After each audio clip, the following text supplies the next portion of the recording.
Seja bem-vindo ao Seminário de Teologia e Vida Cristã Palavra da Vida. Você está em mais um curso de teologia cuja proposta é fazer alargar o seu conhecimento na área teológica, um curso descomplicado, contextualizado, provocativo, reflexivo e que faça sentido para a nossa vida cotidiana, porque entendemos que não só a construção conceitual da teologia, respeitando as correntes da teologia construída nesses quase 2000 anos, mas isso só não é suficiente. Nós pretendemos que a partir do entendimento bíblico, dos conceitos esclarecidos, nós possamos reproduzir isso em uma espiritualidade no nosso cotidiano e nas relações. Nós falamos na aula passada então sobre algumas questões, entre elas de ler a Bíblia sempre nessa perspectiva, né, das lentes da sobrenatural, do extraordinário, desconsiderando os processos naturais da vida. Então a gente precisa lembrar, a maioria de nós aceitou a Cristo por vias naturais, testemunho de alguém, pregação da palavra, alguém falando, né? E meios muito mais naturais do que extraordinário.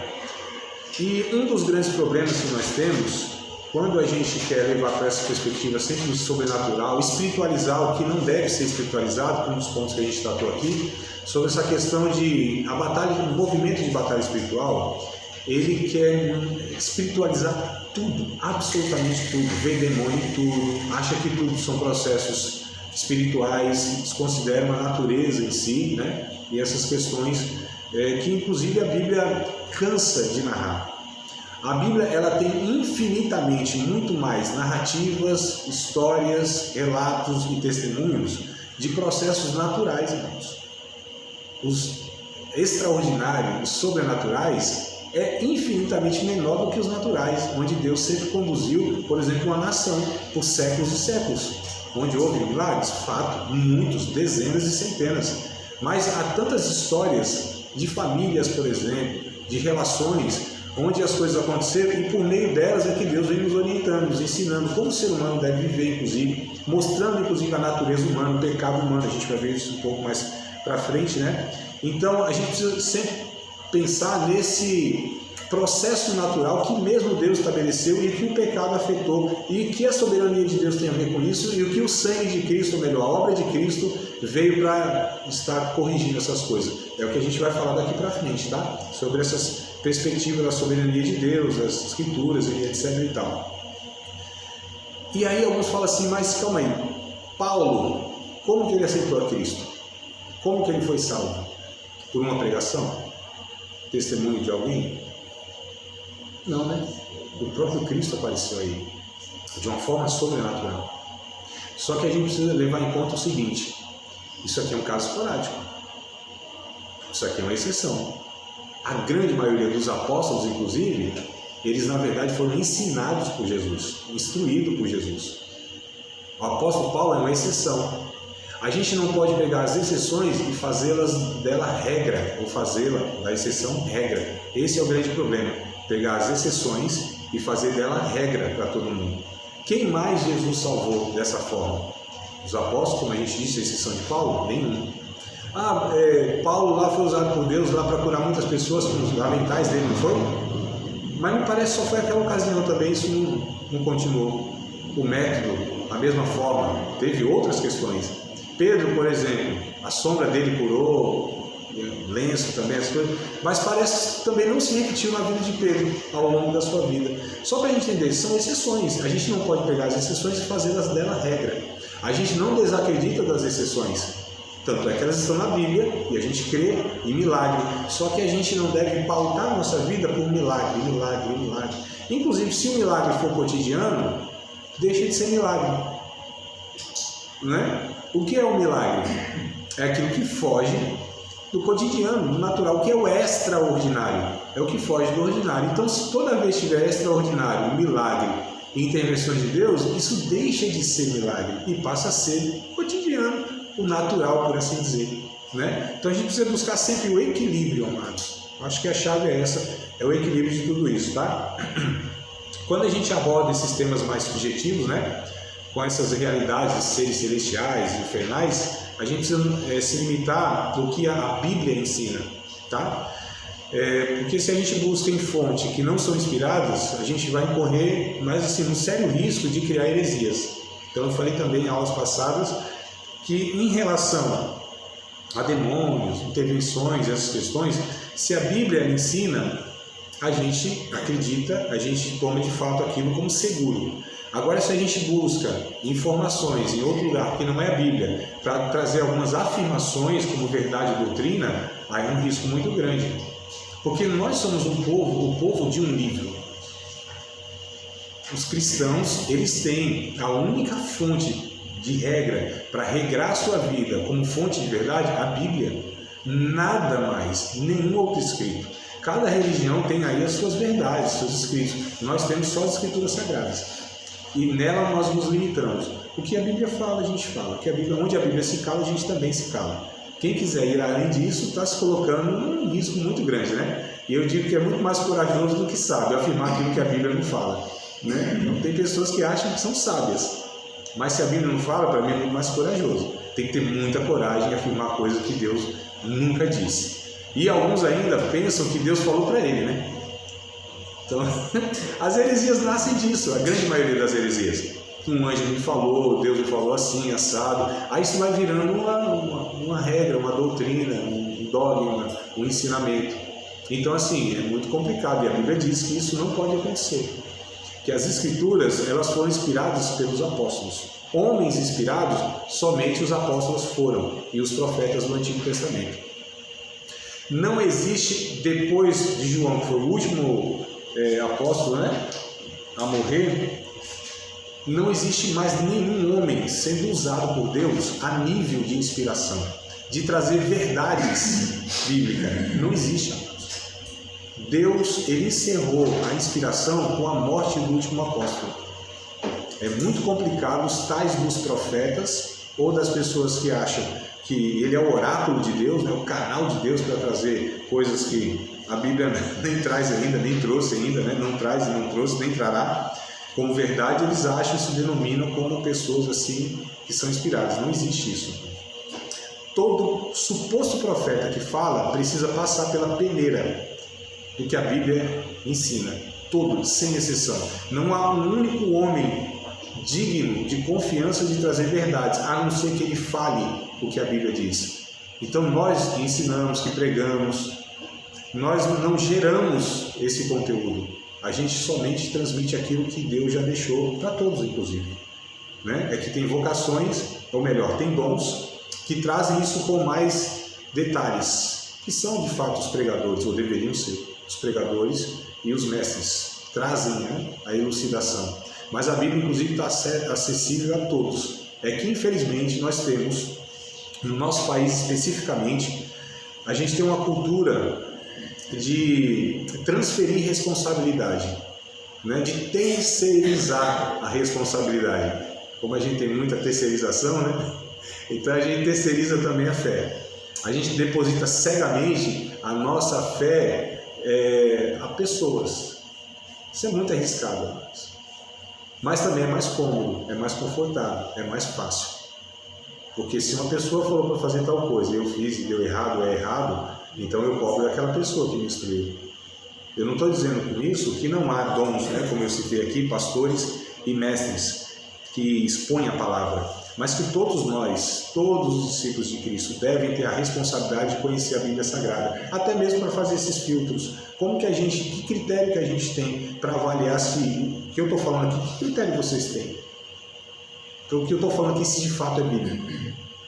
Qual é o critério que nós temos quando a pessoa ela fala supostamente em nome de Deus, ou diz que Deus está dizendo a ela? Como que a gente faz para ter, assim, analisar? Bom, essa pessoa está dizendo que Deus está falando para ela, mas aí eu não posso correr o risco de cegamente entregar os meus ouvidos, a minha alma, a minha vida, essa suposta orientação aí que Deus... Pode ser um homem de Deus, inclusive, e muitos são homens de Deus. Só que, amados, o coração do homem é enganoso. Quem é a pessoa que... eu penso, tenho para mim, que quanto mais se invoca o nome de Deus na fala, menos crédito tem, ou menos acredita no que está falando, e menos honesto é. Eu estou dizendo assim, todas as vezes que eu for falar, eu preciso falar, Deus me disse, eu sinto de Deus. sempre colocando Deus na conversa, talvez seja essa pessoa que menos tem a convicção, menos é honesta diante das pessoas que ela está expondo. Eu preciso expor a palavra. Se eu acredito que a palavra é de Deus, ela vai se encarregar para convencer os corações e trazer o que precisa ser trazido para as almas das pessoas. A palavra. Quanto menos eu tentar convencer as pessoas, quanto menos argumentativo eu sou, melhor é, porque eu confio na palavra de Deus, que é suficiente. Sem mim, eu vou falar que foi o anjo que fechou, né? Então, se quiser encostar aqui, Estevam, que é o ventinho, acho que vai bater de novo, encosta aí com a cadeira. Não tenha medo de encosto não, mano, que a gente vai. O que eu quero dizer é o seguinte: se eu acredito que o que eu estou ensinando, por exemplo, o que eu estou expondo, pregando é a palavra de Deus, menos preocupação eu tenho de convencer as pessoas do que eu estou falando. Não vou jamais, mas uma pregação, uma aula, tentar convencer ninguém a nada. Porque se eu acredito que o que eu estou falando é a palavra de Deus, o Espírito Santo é suficiente. A própria palavra não precisa de mim. O meu maior esforço é não atrapalhar o que a palavra de Deus vem para fazer. E quanto menos eu tiver as minhas falas, a minha tentativa de convencer, Paulo em 1 Coríntios capítulo 2, verso 1 e 2, só para não saber, isso aqui, esse movimento aqui, ó, bumerangue, ó, é para pegar a Bíblia, ó, aqui, ó. 1 Coríntios capítulo 2, versículo 1, deve ser 1 ao 4, se não me falha a memória, tá? Estou puxando aqui na memória, me ajudem aí. 1 Coríntios capítulo 2, verso 1 ao 4. Irmãos, eu quando fui ter convosco, eu nada me propus saber entre vós, a não ser Jesus Cristo e esse crucificado. Eu não fui com sublimidade de palavras persuasivas de sabedoria humana, e nada me propus saber entre vocês, a não ser Jesus Cristo, esse crucificado, né? E eu não fui com essas palavras da sabedoria humana para que a fé de vocês não se apoiasse em sabedoria de homens, e sim no poder de Deus. Deve ser 1 ao 4, né? Mais ou menos. Isso aí, amados, vocês estão acompanhando? Até o 3. Então, olha só que coisa interessante. Tem alguma coisa que eu devo ter pulado, enfim, mas o básico é isso aí que eu falei, né? Paulo dizendo que ele não usava a persuasão, as palavras, ele não buscava isso, ele acreditava no poder de Deus, falava de Jesus Cristo, esse crucificado, ou seja, aquilo que devia ser pregado mesmo, a Bíblia Sagrada. Ele acreditava, Paulo acreditava no poder das Escrituras Sagradas, na palavra de Deus. Paulo, se tinha alguém que tinha argumentos intelectuais, era Paulo. No tempo que ele vivia, ele era um dos principais filósofos da sua época. Eu não estou exagerando em nada. A formação de Paulo, mesmo porque pouquíssimas pessoas tinham acesso ao conhecimento daquela época, não é como hoje, né? Pouquíssimas pessoas. E Paulo se destacava entre os mais sábios e filósofos do mundo. A gente vê isso em Atos dos Apóstolos, quando ele chegava em várias cidades, onde tinha os espaços, onde os filósofos discutiam, Paulo estava ali, ó, de igual para igual, conversando com eles, debatendo com eles. Uma pessoa assim, preparadíssima, intelectualmente, poucos tinham a capacidade do que o apóstolo Paulo tinha. Só para a gente entender, olha só como Deus não despreza o conhecimento humano. E como Deus usa Paulo, como não usou Pedro, porque Pedro era limitado, irmãos. Pedro escreve 2 cartas. Não quer dizer que as cartas que Pedro escreve é menos inspirado ou menos espiritual, não é isso. Mas olha só quem é usado por Deus para trazer toda a instrução para as igrejas existentes em quase todo o mundo. Quem traz a espinha dorsal do cristianismo doutrinário, o apóstolo Paulo, escreve 13 cartas, né?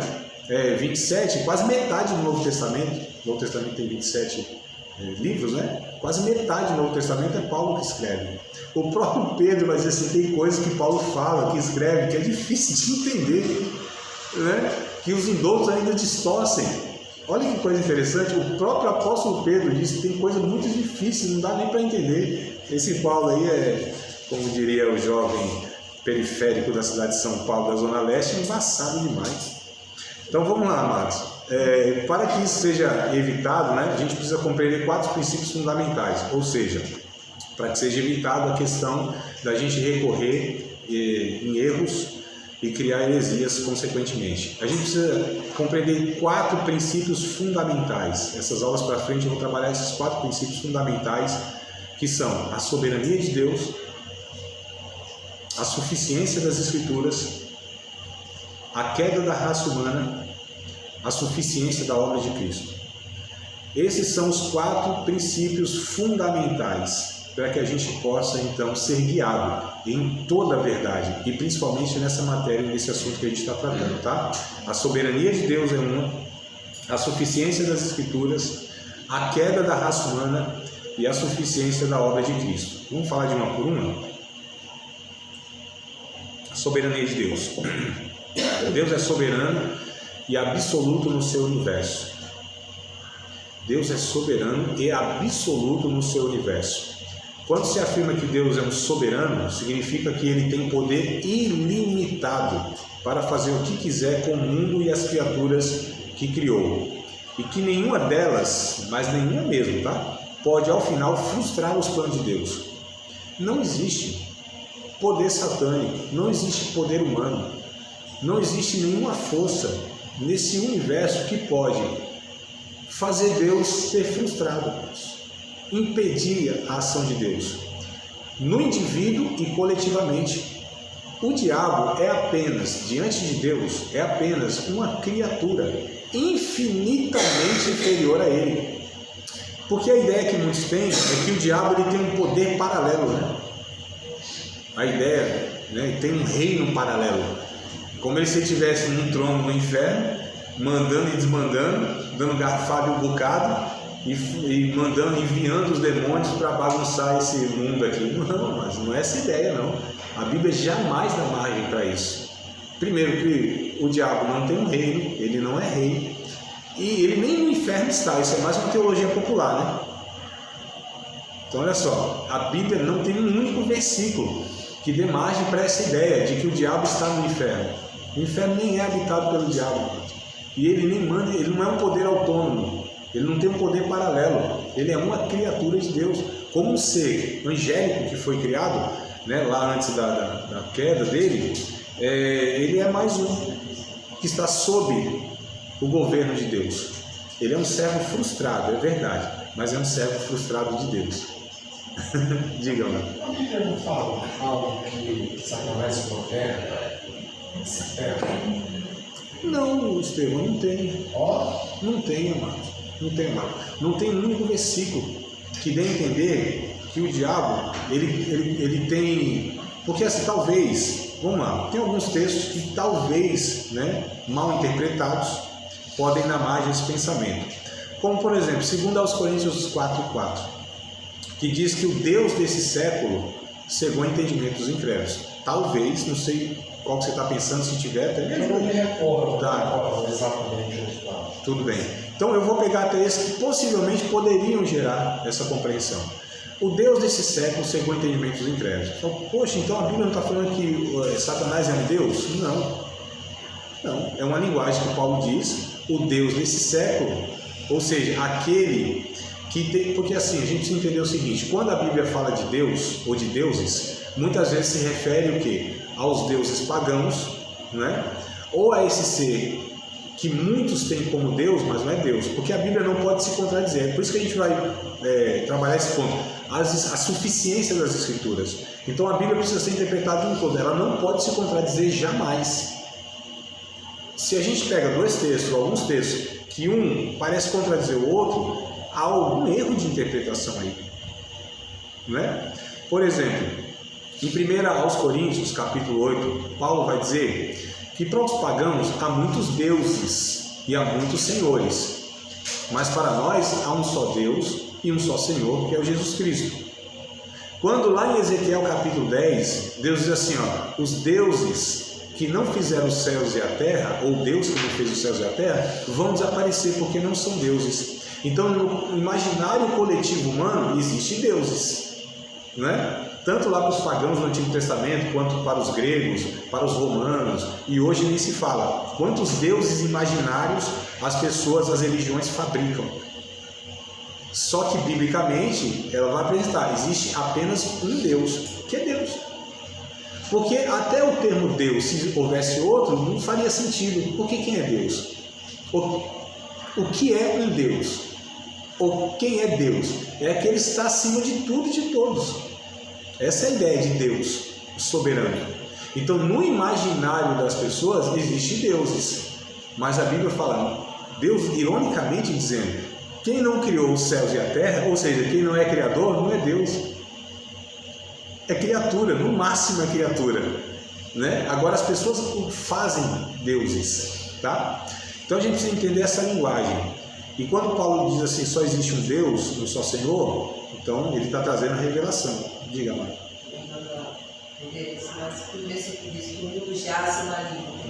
Exato. Então, vamos trabalhar essa ideia. Então, Deus desse século, né? Que mundo é esse que João, na sua primeira carta, no capítulo 5, verso 20, diz, o mundo jaz no maligno. Que mundo é esse?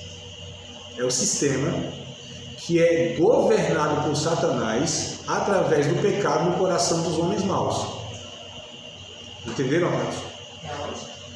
Deve ser primeira João, capítulo 5, verso 20. Me ajudem aí, vamos pegar a referência, vamos ler juntos.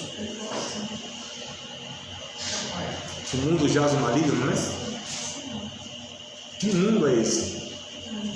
Não pode ser mundo como criação. Por quê? Mas não pode ser mundo como criação? Porque toda essa criação é governada pelo maligno. É de Deus, não é? Não é governada por Deus? A criação.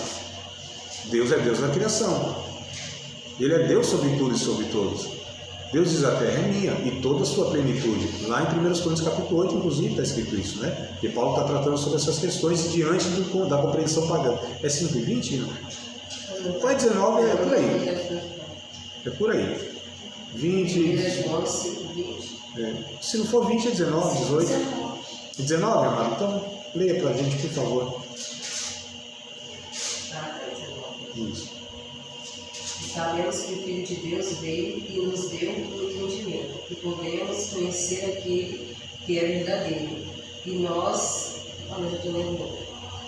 sabemos que somos de Deus e que todo o mundo jaz no maligno. Esse mundo, especificamente, aí nesse texto, porque assim, você tem a palavra mundo no contexto do Evangelho de João 3, que são pessoas, Deus amou o mundo de tal maneira, né? Você tem o Deus desse mundo, ou desse século, que é lá os 2 Coríntios que eu falei, como sendo esse sistema governado por Satanás.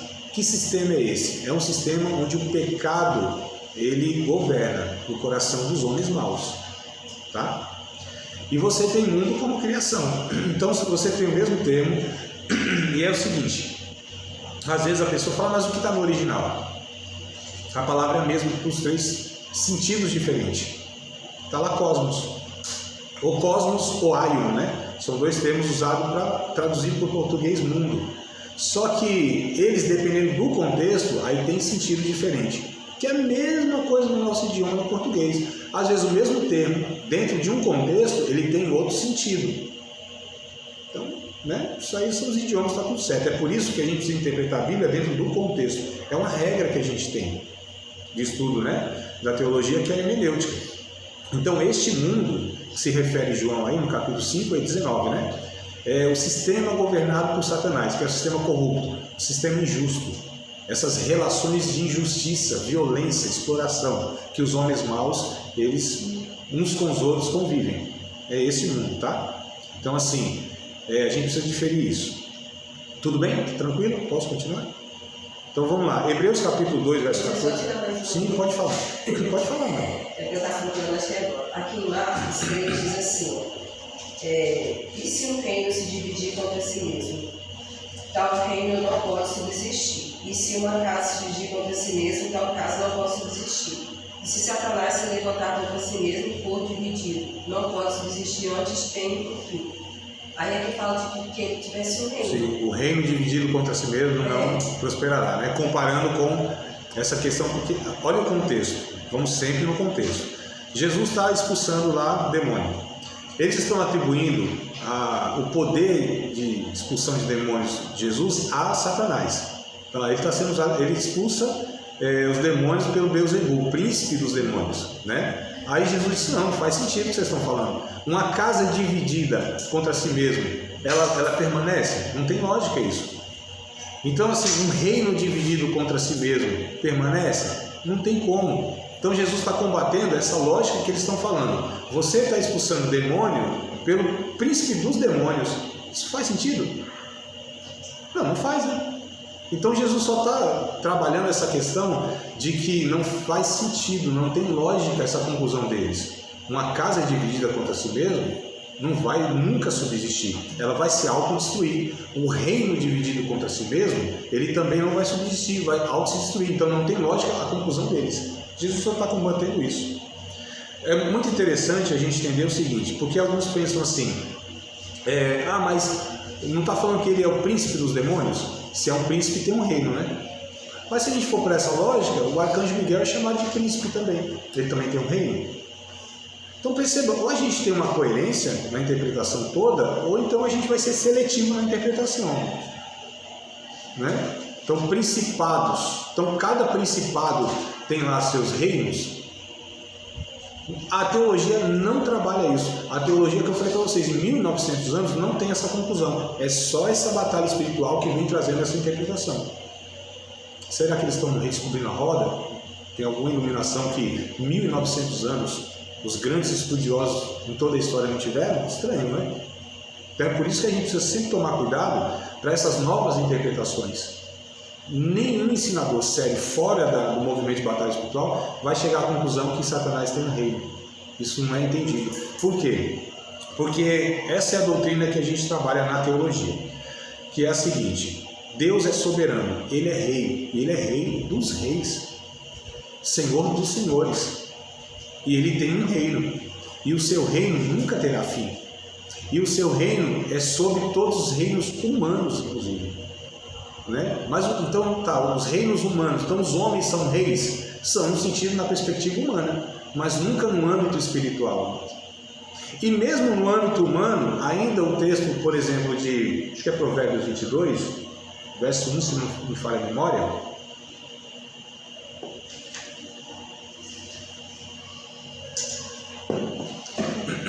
22:1 deve ser. Que eu vou falando aqui, citando, né? Seria bom que vocês também conferissem, vai que eu erro na referência, ou falo que não está escrito, né? Eu acho que é 22:1. Eu acho que é 22:1, que vai dizer o seguinte: que assim como ribeiros de água na mão do Senhor, assim é o coração dos reis, a tudo quanto quer o inclina. Não? Se não é 22, é 21. Me ajuda aí, ministro. Eu bato na trave. Dificilmente eu jogo para lateral assim tão longe. 21. Não é. Pode ler, amada. Bons rios de águas, assim é o coração do rei na mão do Senhor. Ele inclina para onde quiser. Exato. Na verdade, tem outros textos que eu não estou lembrando agora. Em Daniel, por exemplo, Deus mostra para Nabucodonosor que na época, na ocasião, era o governante mundial. O império que ele tinha, como os impérios surgiram, né? Você tem na história o império da Mesopotâmia, lá, dos caldeus. Aí você tem depois o Egito, aí vem a própria Babilônia, depois você tem os medos e os persas, a Grécia e Roma, né? Você tem esses impérios mundiais. E aí lá, quando é Babilônia, Deus ele mostra para Nabucodonosor que esses impérios eram mundiais, ou seja, eles governavam o mundo, todo mundo estava sujeito a esses governantes. Olha o poder que um homem tinha em todo mundo, né? Hoje a gente nem vê isso, né? É fragmentado hoje essa questão do poder, né? Do domínio. Embora você tenha aí uns que são, né? Os Estados Unidos, por exemplo, Rússia, China, né? Vocês têm uns que se destacam. Mas você não tem mais esse poder mundial debaixo de um poder apenas, de um homem. Isso é fragmentado. Mas até Roma, né? Aliás, Napoleão ainda foi um cara que, né, expressou isso de uma forma bem abrangente. Mas enfim, Roma foi o último. E lá em Nabucodonosor, na Babilônia, ele disse: todos os reinos são meus, eu que mando aqui, eu sou Deus. E aí Deus mostrou para ele: não é não. Tanto é que fez um homem, passa lá alguns anos, como um animal sem consciência, até que ele reconhecesse que Deus era Deus. Então, olha que coisa interessante que a Bíblia vem mostrando e Deus vem mostrando. Não tem condição, vocês são meros humanos. E Satanás, inclusive, é mais uma criatura sujeita, subordinada, né, ao poderio e à soberania de Deus. Vamos ler Hebreus capítulo 2, verso 14? Hebreus 2 e 14. E tem mais uma coisa, tá, amados? Só esse texto aí do Evangelho, que a irmã Alessandra leu, está em Mateus também, ela leu em Marcos, mas parece que está em Mateus, mas é a mesma ocasião. Só aí que aparece a palavra reino, referindo-se a Satanás, mas não como ele tem no reino, mas sim nessa explicação de Jesus. Porque todas as outras vezes que refere-se Satanás como sendo um poder que tem domínio sobre criaturas, né? É sempre o termo império. Sempre, a gente vai ver aqui nas leituras, sempre o termo império, nunca reino. Sempre império. Mesmo porque a ideia de reino, basicamente, é o seguinte: é um reino, ou é um rei que serve o seu povo. A ideia de reino é isso, de rei é isso, é esse. É um rei, é um homem que serve o seu povo. Não é? Os bons reis eu estou falando. Porque os maus reis não eram reis, eram imperadores disfarçados de reis. E os imperadores é o contrário, o povo é subordinado e serve a ele. Parece com a nossa política, mas não. Só para a gente entender essa diferença também. Hebreus 2 e 14. Olha que coisa interessante os termos, vamos prestar atenção nos termos também. E visto como os filhos participam da carne e do sangue, também ele participou das mesmas coisas, falando a respeito de Jesus, para que pela morte aniquilasse o que tinha o império da morte, isso é o diabo. Então a gente já vai percebendo aqui, Jesus, ele aniquila o império da morte. Então a gente vê a soberania de Deus, inclusive, sobre o diabo, tá? Colossenses capítulo 1, verso 15 ao 18, Colossenses 1, 15 ao 18. A gente está falando sobre o reino, né? Sobre essa ideia da soberania de Deus, tá? Filipenses capítulo 1, verso 15. Colossenses, eu falei Filipenses, não, é Colossenses, desculpa. Colossenses, capítulo 1, verso 15 ao 18. O qual é a imagem do Deus invisível, está falando de Jesus, né? O primogênito de toda a criação, porque nele, em Jesus, foram criadas todas as coisas que há nos céus e na terra, visíveis e invisíveis, sejam tronos, sejam dominações, sejam principados, sejam potestades. Todos esses termos referem-se a seres celestiais, angélicos, inclui os demônios também, tá? Então, ora, o termo é usado diretamente para os demônios, principados ou potestades, ou hostes, e às vezes é usado para os seres angelicais, os anjos de Deus mesmo, tá? Então, aqui não é falando de um ou de outro. Aqui nesse texto, refere-se a todos os seres angelicais, anjos e demônios, tá bom? A gente precisa lembrar que os demônios, a princípio, são seres angélicos, só que corrompidos, amigos. Tá? Não são seres diferentes. Os anjos é um ser e o demônio é outro ser, como o ser humano é um outro ser. Então você tem o ser de Deus, você tem o ser humano e o ser angelical, que inclui anjos e demônios, mas são todos seres angélicos, tá certo? Então aqui, ó, sejam principados, potestades, tudo foi criado por ele e para ele. E ele, está falando de Jesus, é antes de todas as coisas subsistem por ele. Ele é o cabeça do corpo da igreja, é o princípio e o primogênito dentre os mortos, para que em tudo tenha a preeminência. Não sei se tem versão diferente, supremacia, alguma coisa desse tipo. Tem alguma versão diferente aí? Preeminência, tá? Supremacia, né? Então, no verso 18. Ainda em Colossenses, só que o capítulo 2, verso 14 e 15. Colossenses 2, 14 e 15. A gente está falando da soberania de Deus, a gente não pode perder essa perspectiva nesses textos, tá? Então, Colossenses capítulo 2, verso 14 e 15.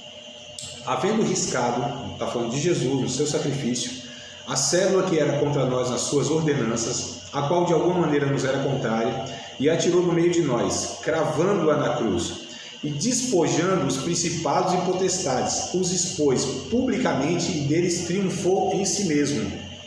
Então, olha que coisa interessante, falando de Jesus. Quando a gente está falando de Deus, a gente está falando da Trindade, né, amados? Então, Jesus, inclusive, né, é Deus, tá? Então, Jesus, ele vence Pela sua morte, como a gente leu lá em Hebreus, né, 2:14, o império da morte, ele subjugou, ele venceu esse império. Aqui em Colossenses diz que ele criou todas as coisas, ou seja, ele é criador, ele é Senhor, ele é Deus sobre todos esses seres angélicos, inclusive os demônios. Tá? É só a gente lembrar de todas as vezes que Jesus foi expulsar os demônios. Todas as vezes, ou quase todas, né? E os demônios lá se sujeitavam a ele. Não deu trabalho para nada. Para que Jesus, para a gente dar, né? Que a gente tem algumas questões a ser tratadas aí. Mas Jesus nunca nem usou o nome dele, sai em nome de mim mesmo, em nome de Jesus. Né? A gente usa porque a gente não tem essa autoridade em nós mesmos, mas Jesus tinha em si mesmo a autoridade, né? E os demônios reconheciam, sabiam quem era Jesus. Filho de Deus viesse nos atormentar antes do tempo. Olha que coisa interessante, diga. Já se disse que eles, o diabo, está no inferno e também não governa o mundo. E aí você vê assim, como que é então? Ele fica onde? O que eu lembrei esse ponto de Jesus expulsando? E quando eles pedem para ir para a manada, né, dos porcos, porque eles, não lembro onde que está, mas Marcos, fala capítulo 5. que eles têm medo de serem mandados para o abismo. Sim. Eles não mandam a gente para o abismo, mandam a gente para os porcos. Exato. Olha que coisa interessante, Jesus atende oração até de demônio, né? Sim.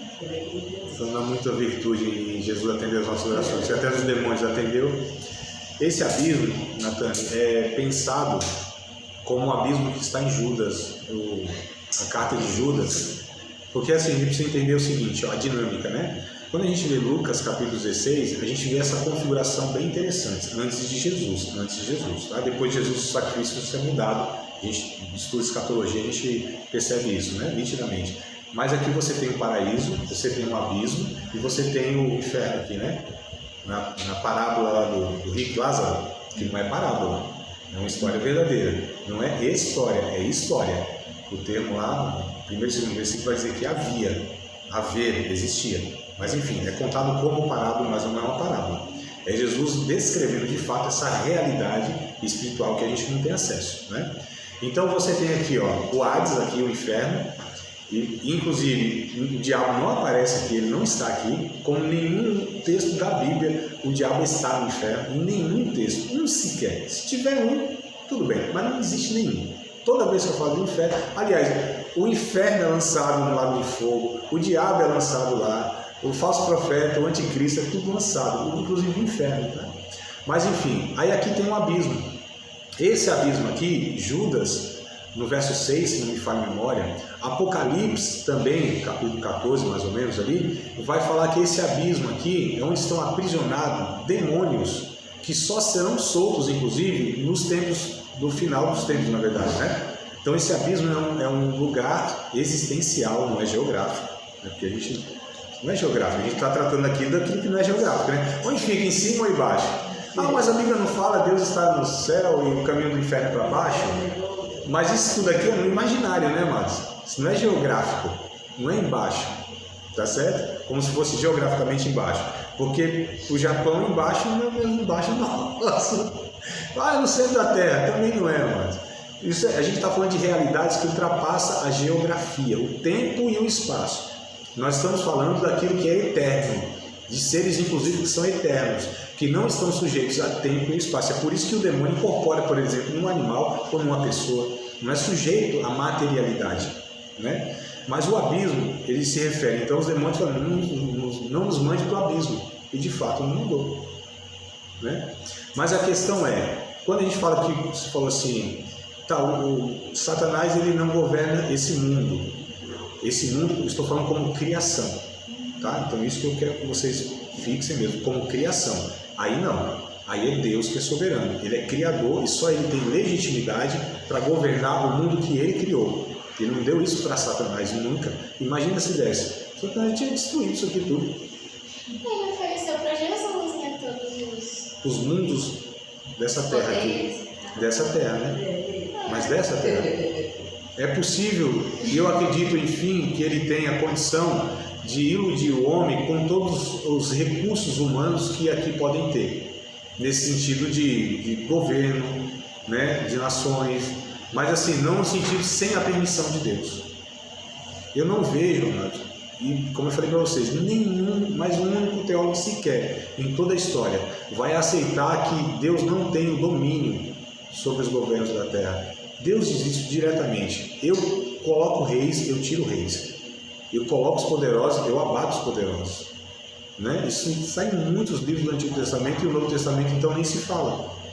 Agora, o que a gente precisa entender é o seguinte: primeiro, que o diabo é mentiroso, segundo, que ele quer enganar mesmo. Tanto é que Jesus reconheceu, falou: não, só existe um Deus que eu devo me prostrar. Você não é Deus. Não devo nada a você. Você não tem nada em mim, inclusive, nenhuma legitimidade, né? E Jesus já sabia que o mundo era dele. Como que Satanás está oferecendo para o próprio Criador o que já é dele? Agora, para os homens, engana. Como os homens são criaturas, então o diabo, de fato, ele ilude, ele engana. Ele momentaneamente pode dar poderes, eu não tenho dúvida disso. Inclusive, o anticristo, né, o falso profeta, será um homem segundo a eficácia de Satanás, que conduzirá multidões para o inferno. Então, quem são esses dois homens? São duas figuras que Satanás empregará todo o seu poderio de convencimento. Hitler foi algo, não estou falando que Hitler foi, né, um anticristo nesse sentido, mas Hitler, por exemplo, um homem usado por quem? Não tenho dúvida que Satanás usa os homens maus. Eu não tenho dúvida que Satanás usa esses políticos para corromper, para destruir a vida e a dignidade de muitas pessoas.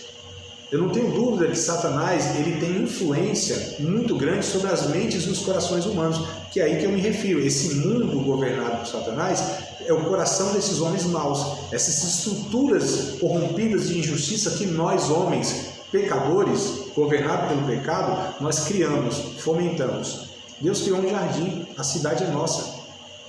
A cidade que expressa toda a violência, todo o egoísmo, né? Esse capitalismo exacerbado, toda essa vida onde destrói a vida das pessoas. Satanás, é fato que ele usa todo o seu poderio de persuasão, de convencimento. Quando a gente lê Efésios capítulo 6, que a gente vai recorrer bastante mais para frente, quando o Paulo diz assim: olha, estai firmes, né, contra as astutas ciladas do diabo.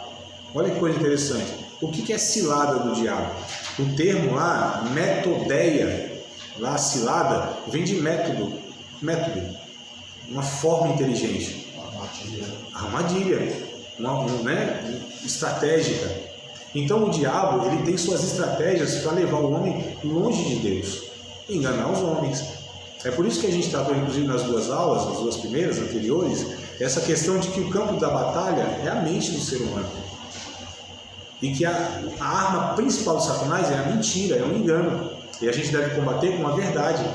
Porque a gente sempre fica girando nesse negócio das coisas espirituais, místicas, até oculta muitas vezes, né? O ocultismo, estou dizendo, achando que é o enfrentamento de poder. Amados, é a mentira, é o engano, desde o Éden. Desde lá do primeiro casal até hoje. Ele tem método, ele é inteligente, ele arquiteta, ele tem argumentos para convencer os homens. Quis convencer Jesus, não conseguiu, mas convenceu Davi, convenceu Moisés, convenceu Elias, convenceu Eliseu, e muitos pecados que eles caíram. Isso é o convencimento da persuasão de Satanás, aproveitando a fragilidade desse homem pecador. Então, o que eu vejo aqui, entre aspas, né, uma parceria entre o homem pecador e Satanás, amados, para fazer o que é ruim. Embora a pecaminosidade do homem já dê conta de desgraçar esse mundo aqui, as nossas relações. Mas o diabo, ele fomenta isso, ele alimenta isso. Ele apresenta ainda possibilidade de pecar de muitas maneiras, né? Então é muito mais um método de estratégia e inteligência para enganar os homens, inclusive para iludir e para mentir. Porque ele pode até dar momentaneamente algum poder ao homem, com a permissão de Deus, sempre com a permissão de Deus. Você está falando primeiramente agora, João, que pergunta de onde vens, né? Aí mostra que ele não tem um lugar, que ele fala aqui, né? Rodear a terra e passear por ela, né? De ir e vir e sobre a terra, e de nela rodar por cima e para baixo. Então ele não tem uma habitação, ele fica vagando então. Sim, como os demônios ficam. Não há essa ideia de ter uma casinha lá e sai para fazer o seu trabalho e volta. Eu vi uma coisa que essa parte do inferno surgiu em Jerusalém, né?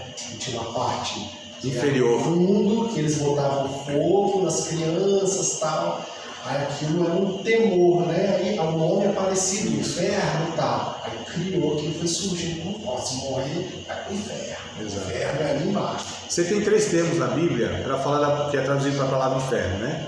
Você tem Gena, né? Você tem Tártaro e você tem o próprio Hades. Então esses 3 termos no grego e no hebraico, eles são traduzidos por inferno, né? Só que, por exemplo, Gena é o lago de fogo, que aparece em Apocalipse, que será a eternidade onde tudo será jogado lá, a condenação eterna. Você tem o Hades, que é o lugar de tormento mesmo, daqueles que morreram sem Cristo.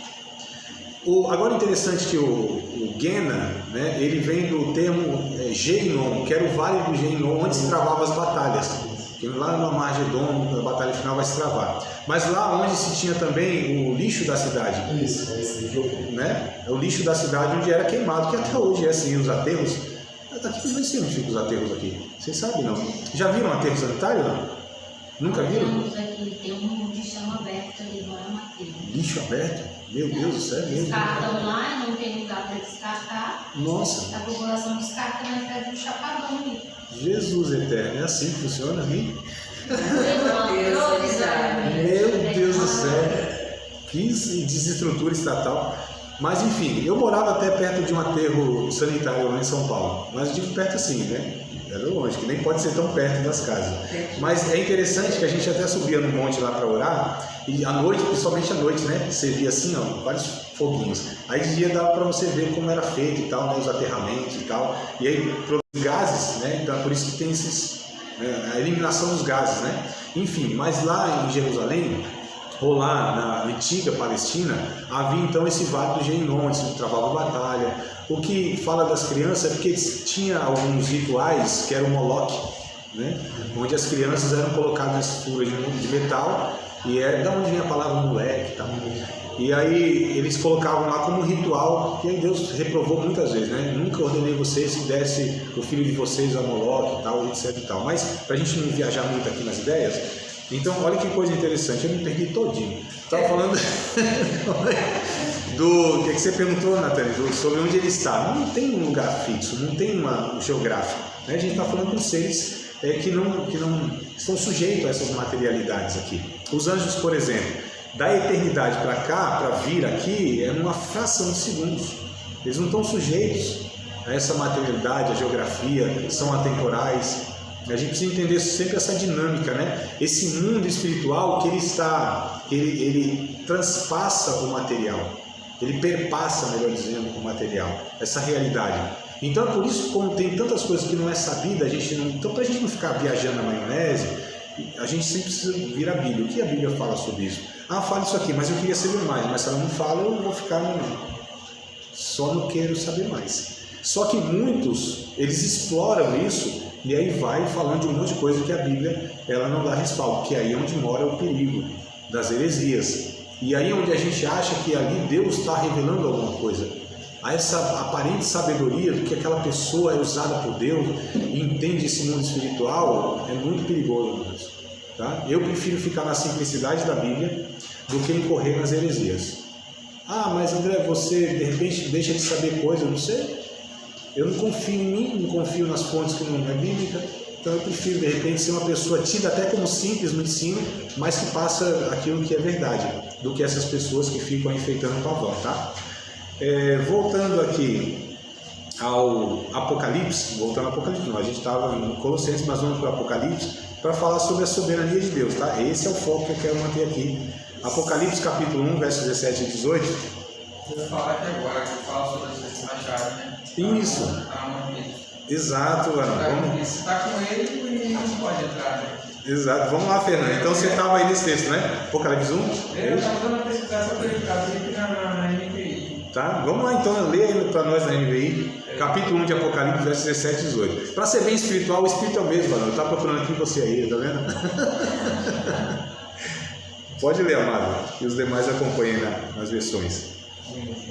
Não, fica à vontade. Apocalipse. Capítulo 1, versos 17 e 18. Vou ler. Quando o vi cair aos seus pés como morto. Então ele colocou sua mão direita sobre mim e disse: Não tenha medo. Eu sou o primeiro e último. Sou aquele que vive. Estive morto, mas agora estou vivo para todo sempre. E tenho as chaves da morte e do Hades. De inferno. Isso. Exato.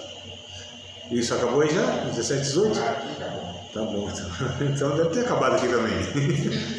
Apocalipse capítulo 20, é só para dar referência, eu não vou ler todo, tá? Capítulo 20 de Apocalipse, verso 1 em diante, até o capítulo 20 todo. Aqui fala sobre o final dos tempos, onde Satanás ele é preso, né, por Jesus, e num período de 1000 anos, Jesus governa sobre a terra. Tá? Então, 1000 anos, no período de 1000 anos, Jesus governa sobre a terra, que na teologia a gente chama do milênio, o período do governo físico de Jesus na terra por 1000 anos. Aí depois disso, inclusive, Satanás é solto, engana ainda algumas nações, vão contra o Cristo, contra Israel, e por fim vem, né, o juízo final, capítulo 20, 21 e o 22, mostra aí todo o desfecho. Agora, o que a gente entende, e o que esses textos aqui nos mostram, é a soberania de Deus, amados. Esse é o ponto. Deus ele não está sujeito a esses poderes satânicos, nem muito menos humano, nem satânico. Ele é Senhor, ele governa, ele é absoluto, né, no seu governo. Agora a gente não entende todos os projetos de Deus, por que Deus permite isso ou aquilo. E aí muitas vezes a confusão na cabeça das pessoas é, tá, se Deus é soberano, se ele tem o poder de governar tudo, por que acontece tantos males? Por que Satanás ele ainda faz tanto estrago na vida das pessoas? Então algumas respostas eu não tenho mesmo, e não acredito que alguém já tenha, ou as tenha. Agora uma coisa eu sei, que esse Deus que governa, além de ser absoluto, ele também tem um projeto perfeito para as nossas vidas. E tem mais o seguinte, amados, nem tudo é atribuído a Deus e a Satanás. E a nossa responsabilidade nessa história toda?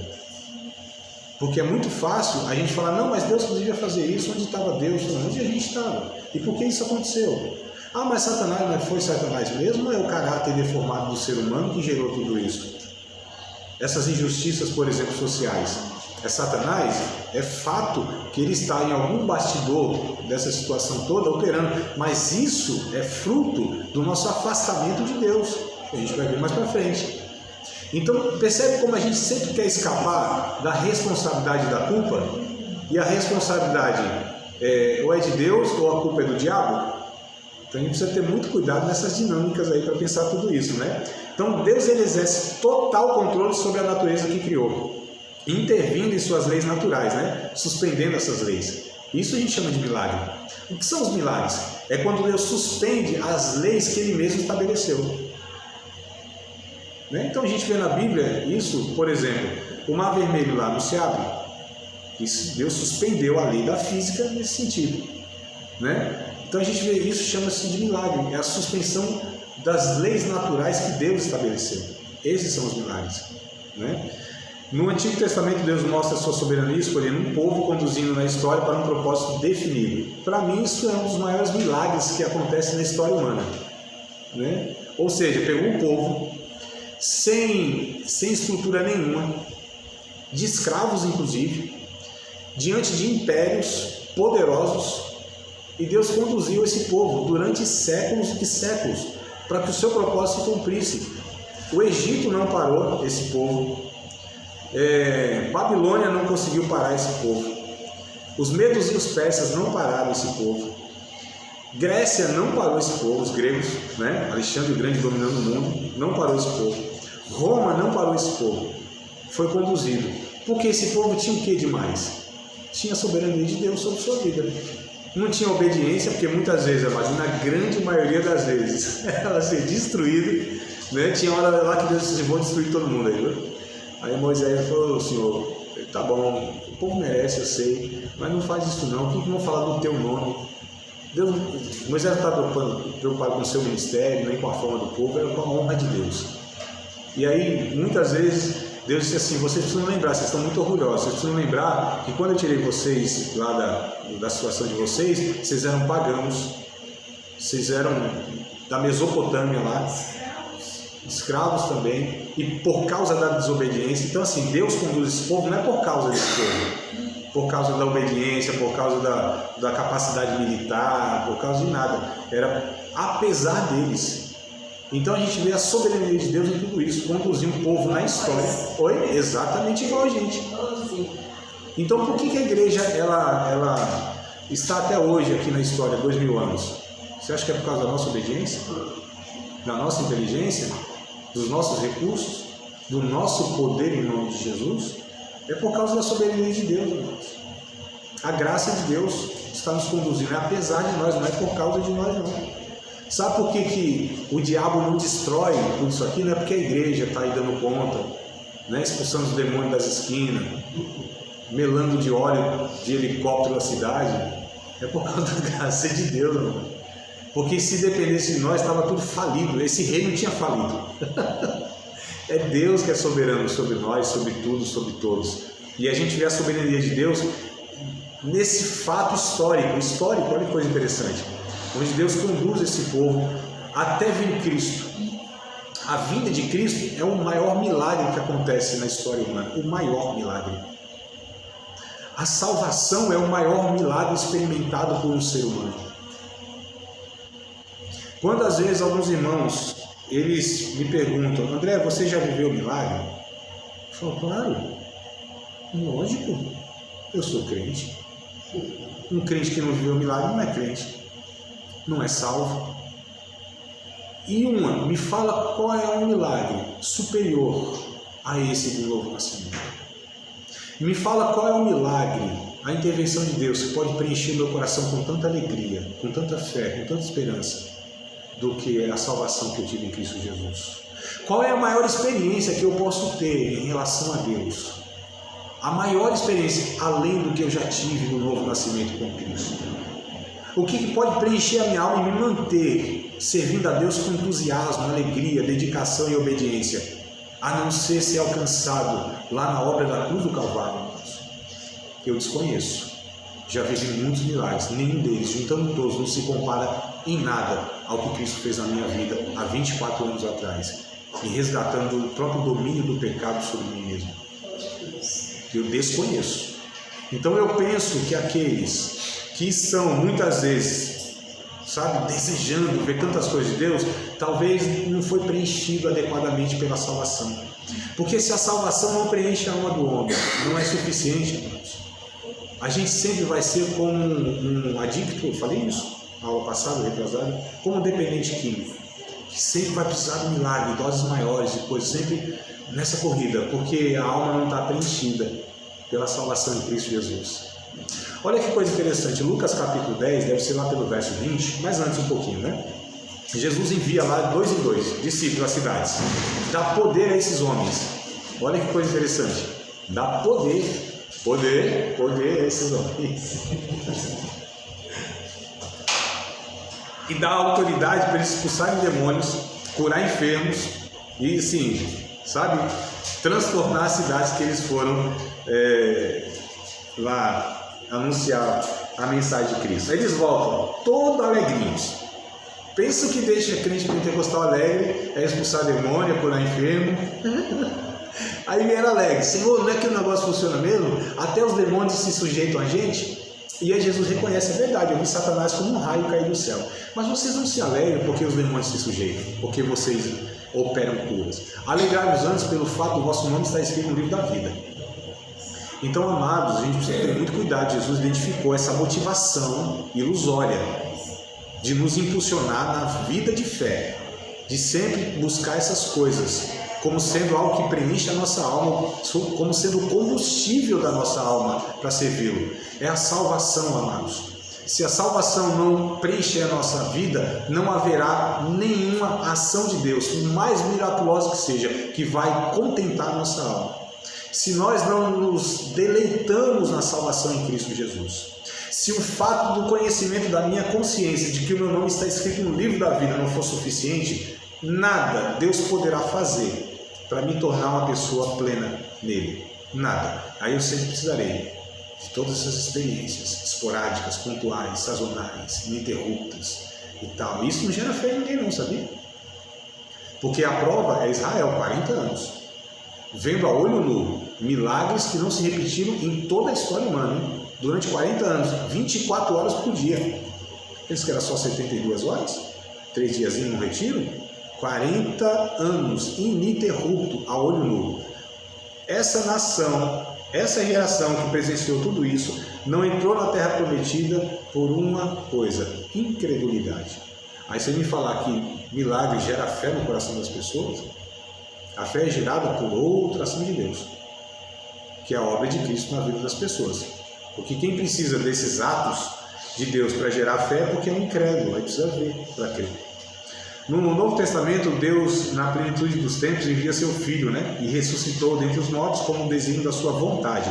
O Gálatas capítulo 4, a gente ainda está falando da soberania de Deus, tá?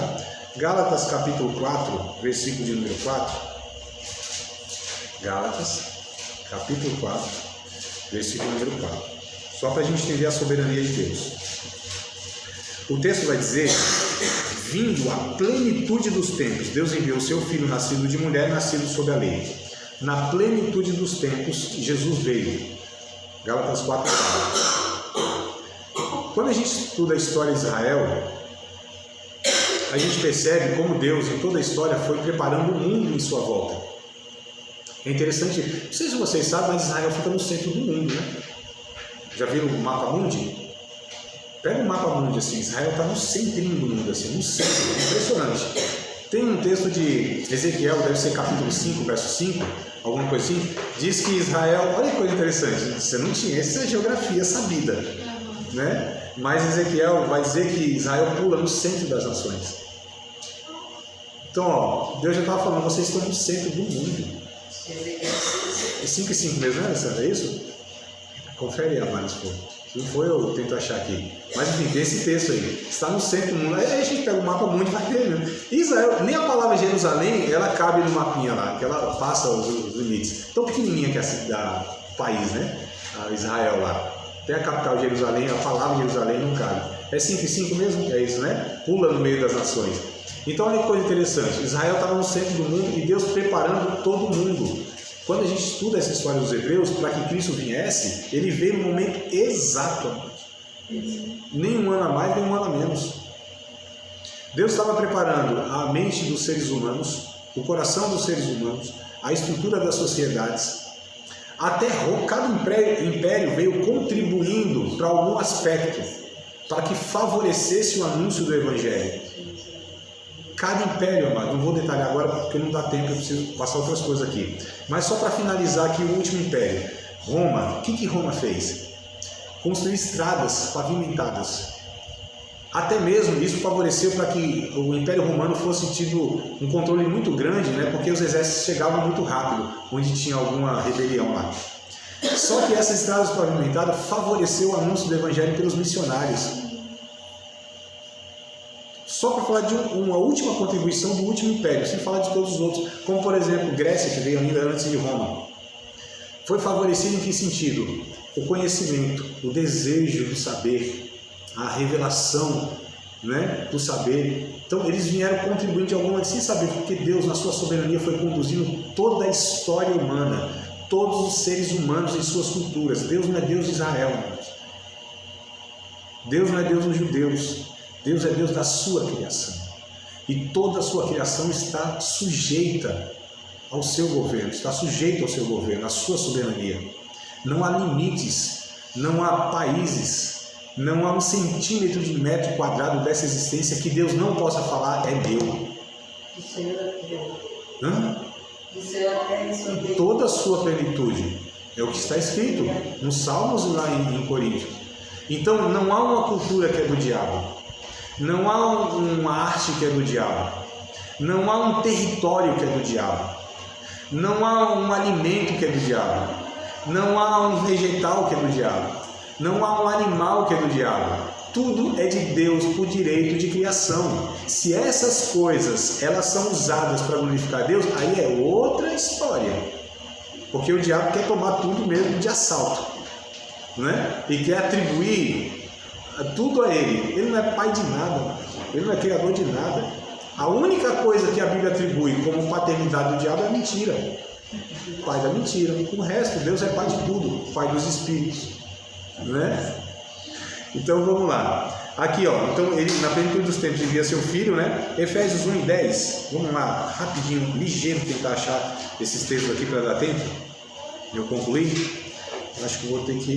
Não vai dar tempo de passar por não, mas vamos lá. Efésios 1:10, falando da soberania de Deus, da plenitude dos tempos e tudo mais, tá? O texto diz o seguinte: que ao tornarem congregar em Cristo todas as coisas, na dispensação da plenitude dos tempos, tanto as que estão nos céus como as que estão na terra. Então, olha só que coisa interessante. Aqui vai falar da plenitude dos tempos, congregar em Cristo todas as coisas, né? 2 Timóteo 1:9. Segunda carta de Paulo a Timóteo. Agora eu vou correr um pouquinho, tá? Vamos lá. 2 Timóteo, capítulo 1, versículo de número 9. Diz o seguinte: que nos salvou e chamou com uma santa vocação, não segundo as nossas obras, mas segundo o seu próprio propósito e graça que nos foi dado em Cristo Jesus antes dos tempos dos séculos. Só para a gente ver aqui a chamada presciência de Deus.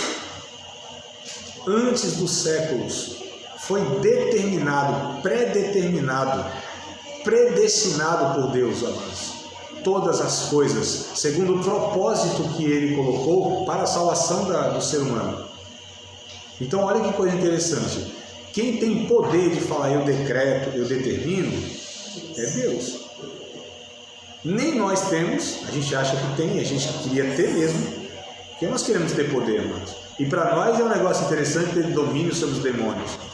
Isso é um preenchimento do nosso ego. Nem sempre é para honrar Deus e glorificar Deus, né? Lá no fundinho. Atos capítulo 2, verso 23. Atos 2, capítulo 2, verso 23. Falando sobre a soberania de Deus.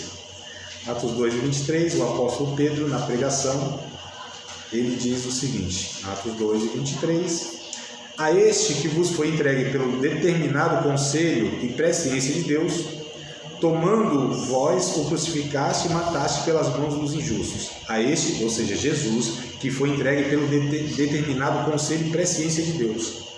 Então, quem matou Jesus? Quem teve poder para matar Jesus? Quem teve condição de matar Jesus? Vocês acham que Satanás teve poder sobre ele? O Império Romano tinha poder para matar Jesus? Os nossos pecados, como diz a música, tinha que matou Jesus? Jesus diz, não, ninguém me tira a vida. Ninguém tem condição de fazer isso. É eu que a dou e eu mesmo torno a recobrá-la. Quantos homens foram prender Jesus e aí Pedro saca da espada para defender Jesus? Que a gente acha que Jesus precisa de defesa, né? A gente acha que é advogado de Deus, a gente precisa defender Deus, né? E aí Jesus disse, não faça isso não, Pedro. Se eu quisesse, eu rogaria ao Pai e enviaria aqui miríades, muitos anjos, milhares de anjos aqui. Ele tinha poder de sobra, irmãos. Foi-lhe dado poder, ele tinha poder de sobra para destruir todo o universo. Ele se sujeitou àquilo. Imagine se Deus poderoso e soberano se fez servo. Aqui que está uma mensagem gloriosa. Eu penso que o Evangelho não é mostrar para a gente que a gente tem um Deus grandão. Como as crianças cantam, né? A gente tem um Deus que é mais poderoso que os outros deuses, é o mais poderoso do que o diabo. Não. Ele é soberano, tem todo o poder, mas ele decidiu, pelo sacrifício, pela entrega, pela renúncia, pelo amor, governar no seu reino. O reino de Deus não é um reino de poder, não. É o reino de amor, de entrega. Ele, sendo Deus, se esvaziou da sua divindade, se fez como homem, achado na forma de homem, foi morto até a morte de cruz. Satanás, uma criatura, queria ser Deus, mas foi lançado de alto a baixo e não é digno de ser adorado. Nosso Deus é soberano. Na sua soberania, ele governa os seres humanos, não através do seu poder, porque seria muito mais fácil converter as pessoas pelo poder de Deus. Pelo poder impositório, né? Deus só mandar uma vozinha do céu, todo mundo aqui dobrava o joelho, irmãos. Facinho, como vai acontecer lá mesmo no final dos tempos. Todo joelho se dobrará, toda língua confessará que Jesus Cristo é o Senhor, para a glória de Deus Pai. Só que Deus, ele não impõe o seu poder, ele não usa o seu poder. A soberania de Deus está, na verdade, sendo dispensada através da sua misericórdia, sua compaixão, seu amor, sua bondade, seu cuidado, sua providência sobre nossas vidas. Imagina que Deus é esse, né? Glória a Deus, ainda bem que os pentecostais estão chegando. Aos pouquinhos. A soberania de Deus é ensinada no conceito do reino de Deus, né? Que é o domínio de Deus sobre suas criaturas e toda a criação. Eu vou ler 2 textos aqui, depois vou dar uma pausa, senão a gente vai explorar muito tempo, tá? 1 aos Coríntios, capítulo 15, verso 23 ao 28, depois a gente volta para Atos e encerra aqui, tá? A soberania de Deus, ela é ensinada no conceito de reino de Deus, que é o domínio de Deus sobre suas criaturas e toda a sua criação. Então, 1 aos Coríntios, capítulo 15, verso 23 ao 28, olha o que está escrito aqui, 23 ao 28. Mas cada um por sua ordem, Cristo e as primícias, depois os que são de Cristo na sua vinda. Está falando do arrebatamento e tal, a ressurreição, né? Depois virá o fim, quando tiver entregado o reino de Deus ao Pai, e quando houver aniquilado todo o império e toda a potestade e força. Percebam que sempre que aparece reino de Deus, aparece império depois, Satanás? E eu falei para vocês que é diferente, né? Reino é uma coisa, império é outra. Império é a tentativa não legítima. Oi? Governo, né? Império é toda a tentativa ilegítima de impor sobre as pessoas uma legitimidade que ele não tem. É por isso que todos os imperadores precisaram subjugar as pessoas, ameaçá-las e matar um monte, para ter medo dele. Reino não funciona nessa perspectiva. Porque convém, verso 25, que reine até que haja posto a todos os inimigos debaixo de seus pés. Ora, o último inimigo que há de ser aniquilado é a morte. Porque todas as coisas sujeitou debaixo dos seus pés. Mas quando diz que todas as coisas lhe estão sujeitas, claro, está que se excetua aquele que sujeitou todas as coisas. E quando todas as coisas lhe estiverem sujeitas, então também o mesmo Filho se sujeitará àquele que todas as coisas lhe sujeitou, para que Deus seja tudo em todos. Atos 17:31. Atos 17:31. Eu gosto demais desse texto, porque Paulo fala aos pagãos sobre a soberania de Deus. E como muitas vezes as nossas mentes estão sendo pagãs dentro das nossas igrejas, a gente precisa ouvir isso também, né? Atos 17:31, eu falei, né? Porquanto tem determinado um dia e que com justiça há de julgar o mundo por meio do varão que destinou. E disso deu certeza a todos, ressuscitando dos mortos. Nesses 2 textos, a soberania de Deus é mostrado pelo fato de Deus ter enviado seu Filho, ele ter morrido segundo o seu propósito, e através da morte de Cristo, a morte foi aniquilada, foi vencida, tragada foi a morte na vitória. Não é que diz o texto? Vocês lembram do texto? Falei que não ia citar, mas eu vou citar mais umzinho só aqui, me permitam aí, tá? 1 aos Coríntios, capítulo 15, versos 51 e 58. Olha que coisa linda que Paulo está continuando falando sobre a ressurreição, a soberania de Deus, né? Então, 1 aos Coríntios, capítulo 15, versos 51 e 58. Eis que vos digo um mistério, nem todos dormiremos, mas todos seremos transformados num momento, no abrir e fechar de olhos, ante a última trombeta. Porque os mortos ressuscitarão. Isso que é mortal vai ser revestido da imortalidade. Isso que é corruptível vai ser revestido da incorruptibilidade. E quando isso que é mortal ser revestido da imortalidade, e quando isso que é corruptível ser revestido da incorruptibilidade, então cumpre-se a palavra que está escrita: tragada foi a morte na vitória. Onde está, ó morte, teu aguilhão? Onde está o inferno, a tua vitória? Porque a força do pecado é a lei, mas graças a Deus que nos dá a vitória por nosso Senhor e Salvador Jesus Cristo. Portanto, meus amados irmãos, sede firmes e constantes, sempre abundantes na obra do Senhor, porque ela tem uma recompensa. Soberania de Deus, irmãos, sobre a morte, sobre o pecado, sobre o inferno, através de Jesus Cristo, que venceu a morte, que era um império que até Cristo estava imperando sobre a vida dos seres humanos. Mas Atos 2:24 diz que a morte não poderia segurar Jesus, porque ele é Senhor da vida, né? E é soberano. Então a morte parou os homens, mas Jesus parou a morte. Acabou de participar de mais uma aula de um dos nossos cursos do Seminário de Teologia. Vida Cristã, Palavra da Vida. Espero que tenha te abençoado, não só alargado o seu conhecimento teológico, mas que tenha também atingido o teu coração para que você possa, a cada dia mais, reproduzir a vida de Deus nas suas relações cotidianas. Se você ainda não é aluno oficial de um dos nossos cursos, se inscreva aqui no contato que vai aparecer do WhatsApp. Também nos siga nas redes sociais, se inscreva no nosso canal, compartilhe à vontade e Deus